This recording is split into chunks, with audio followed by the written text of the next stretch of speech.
Video like जरूर कर लीजिए और ऐसे वीडियो लगातार फ्री में पाने के लिए चैनल को तुरंत सब्सक्राइब कर लीजिए और बेल आइकन को जरूर टैप कर लीजिए ताकि आगे भी सारे वीडियो आपको मिलते रहे। यूट्यूब में फॉलो करते हैं तो प्लीज ये वाला फ्री टेलीग्राम चैनल जरूर ज्वाइन कर लीजिएगा। सारे नोटिफिकेशन सारे अपडेट यहीं पे आते हैं, ध्यान रखिए। दोस्तों स्वागत है आपका यूपीपीएससी बेस्ट ऑनलाइन कोचिंग के इस यूट्यूब चैनल पर। आज की इस वीडियो में हम लोग सल्तनत कालीन प्रशासन व्यवस्था के बारे में समझेंगे। इससे पहले की वीडियोस में हम लोगों ने दिल्ली सल्तनत को कंप्लीट कर रखा है। अगर आपने नहीं देखा है तो आप प्लेलिस्ट में जाकर जरूर देखिएगा। आपको बता दें कि दिल्ली सल्तनत 1206 से प्रारंभ होता है और 1526 ईस्वी तक चलता है।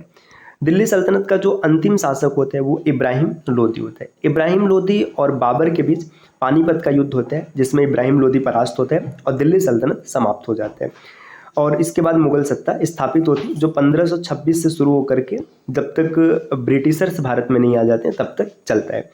अब देखिए दिल्ली सल्तनत पर कुल 5 राजवंश शासन करते हैं। सबसे पहले गुलाम वंश है, फिर खिलजी है, तुगलक है, सैयद है और लोदी है। तो 5 राजवंश शासन करते हैं। इनके समय में विभिन्न प्रकार के प्रशासन प्रणाली रहे, अलग अलग पद बने जिनके बारे में यहाँ पर बताया गया। देखिए जो मुशर्रिफ ए मुमालिक है ये महालेखाकार पद हुआ करता था। मुस्तौफी ए मुमालिक है महालेखा परीक्षक होता है। अब परीक्षाओं में पता है क्या होता है, डायरेक्ट ऐसे मैचिंग के लिए प्रश्न आ जाते हैं तो आपको ये पता होना चाहिए। दीवान इशरफ जो ये लेखा परीक्षक विभाग से जुड़ा होता था। मुनहियान या फिर मुनही ये गुप्तचर होते थे। सर ए जानदार सुल्तान के अंगरक्षकों का जो प्रधान होता था इसे सर ए जानदार कहते थे। अमीर हाजिब या फिर बारबक ये राज दरबार की शानो शौकत और समारोह की देखरेख करने वाला होता था। अमीर हाजिब या फिर इसे बारबक भी कहते हैं। देखिए अगर आप पीसीएस की कंप्लीट प्रिपरेशन करना चाहते हैं तो टीम के पेड कोर्सेज को ज्वाइन कर सकते हैं जिसके लिए आप इनमें से किसी भी नंबर पर कॉल या फिर व्हाट्सएप कर जानकारी प्राप्त कर सकते हैं। ये ज्ञान सर का व्हाट्सएप नंबर है, आप यहाँ से व्हाट्सएप के माध्यम से भी जानकारी ले सकते हैं। अब देखिए अगला जो प्रमुख विभाग है ये है दीवान वकूफ। यह व्यय के कागजातों की देखभाल करता था। ये जलालुद्दीन खिलजी ने इसको निर्मित किया था। तो ये पॉइंट जरूर याद रखिएगा, दीवान वकूफ जितना भी व्यय होता था उसकी देखभाल करता था और बनाया किसने, जलालुद्दीन खिलजी ने। दीवान इस्तिहाक ये पेंशन विभाग से जुड़ा होता था।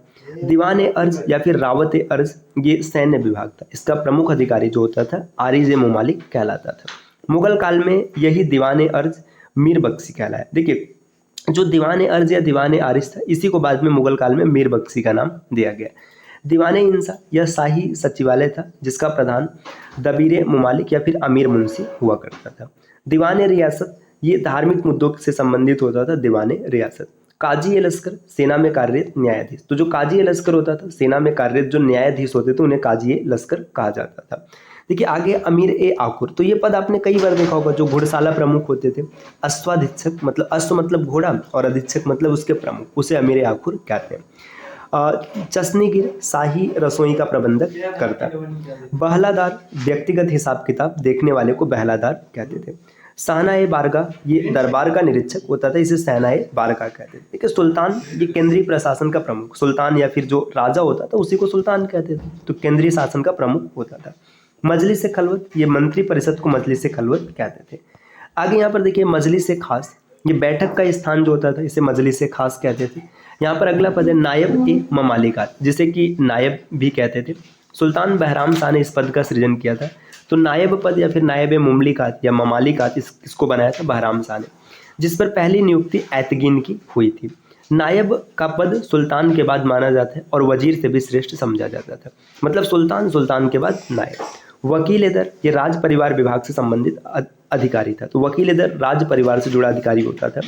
काजी उल कुजात न्याय विभाग का जो प्रमुख होता था उसे काजी उल कुजात कहते थे। और काजी लश्कर अभी आपने पढ़ा सेना में कार्यरत न्यायाधीश हुआ करता था। सद्र उस सदुर यह धर्म विभाग का प्रमुख होता था। बरीद मुमालिक यह गुप्तचरों का प्रमुख था और राज्य का मुख्य संवाददाता भी होता था। वजीर मतलब प्रधानमंत्री ये राजस्व विभाग का प्रमुख होता था। खाजिन ये कोषाध्यक्ष होता था।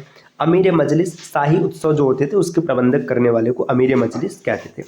अब आगे यहाँ पर दिया सल्तनत कालीन अमीर वर्ग। देखिए अमीर वर्ग कौन कौन से थे, तो मोहम्मद गोरी ये जो अमीर था इस समय गुरीद या फिर मुइज्जी था। कुतुबुद्दीन ऐबक कुतबी अमीर था। इल्तुतमिश शमसी अमीर था। देखिए जलालुद्दीन खिलजी जलाली था। अलाउद्दीन खिलजी अलाई अमीर हुआ करता था। इसी प्रकार अब देखिए यहाँ पर दिया विभिन्न सुल्तानों द्वारा बनाए गए विभाग। तो अलग अलग विभाग किन सुल्तानों ने बनाए ये भी काफ़ी महत्वपूर्ण है, यहाँ से भी पेपर में प्रश्न खूब बनता है। तो दीवान आरिज जिसे दीवान अर्ज भी कहते हैं, बलबन ने बनाया था। दीवान वकूफ़ ये जलालुद्दीन फिरोज खिलजी ने बनाया था, अभी आपने पीछे भी देखा है। दीवान मुस्तकरात जो राजस्व विभाग था ये अलाउद्दीन खिलजी के द्वारा बनाया गया। और दीवान रियासत जो बाजार नियंत्रण प्रणाली है ये भी अलाउद्दीन खिलजी ने बनाया था। दीवान अमीर को ही मोहम्मद बिन तुगलक के द्वारा निर्मित कृषि विभाग था। दीवान रियासत ये भी मोहम्मद बिन तुगलक ने निर्मित किया था। दीवान बंदकान या इमलाक विभाग या दीवान खैरात जो कि दान विभाग है या दारुल सफा ये सब फिरोज तुगलक के द्वारा निर्मित किया गया। वकील सुल्तान नासिरुद्दीन महमूद तुगलक द्वितीय ने इसका निर्माण किया था, वकील सुल्तान। अब आगे यहाँ पर तथ्य दिया गया कि सल्तनत काल में भूमि कर, सल्तनत काल में अलग अलग प्रकार के भूमि कर चलते जैसे खालसा भूमि, तो सुल्तान के प्रत्यक्ष अधिकार या सीधे केंद्रीय नियंत्रण के अधीन रहने वाली भूमि को खालसा भूमि कहते थे।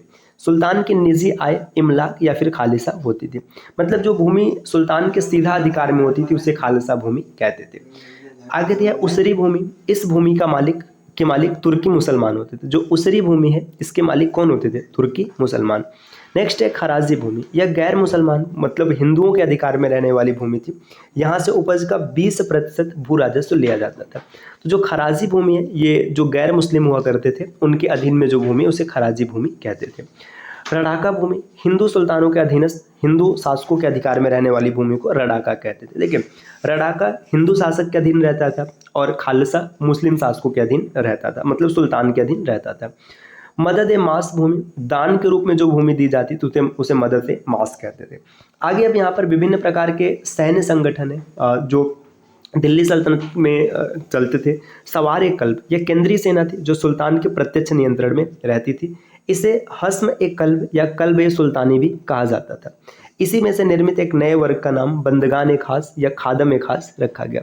तो सवार ए कल्ब ये आप जरूर याद रखिएगा। हस्म अतराफ ये प्रांतीय सेना हुआ करता था। वजहिस या मुरत्तब स्थायी सैनिक जो होते थे उन्हें मुरत्तब या फिर वजहिस कहते थे। गैर वजाहिस जिसे गैर वज कहते थे, अस्थायी सैनिक रहते थे। इसके बाद एक खास खेल, सुल्तान के सैनिक जो होते थे उन्हें खास खेल कहा जाता था। अब देखिए यहाँ पर पद के बारे में बताया गया कि ये पद किसके बराबर होते थे। देखिए जो सुल्तान है सुल्तान को खान कहते थे। 10 मलिक एक खान के बराबर होते थे। 10 अमीर एक मलिक के बराबर होते थे और 10 सिपह सलार एक अमीर के बराबर होते थे।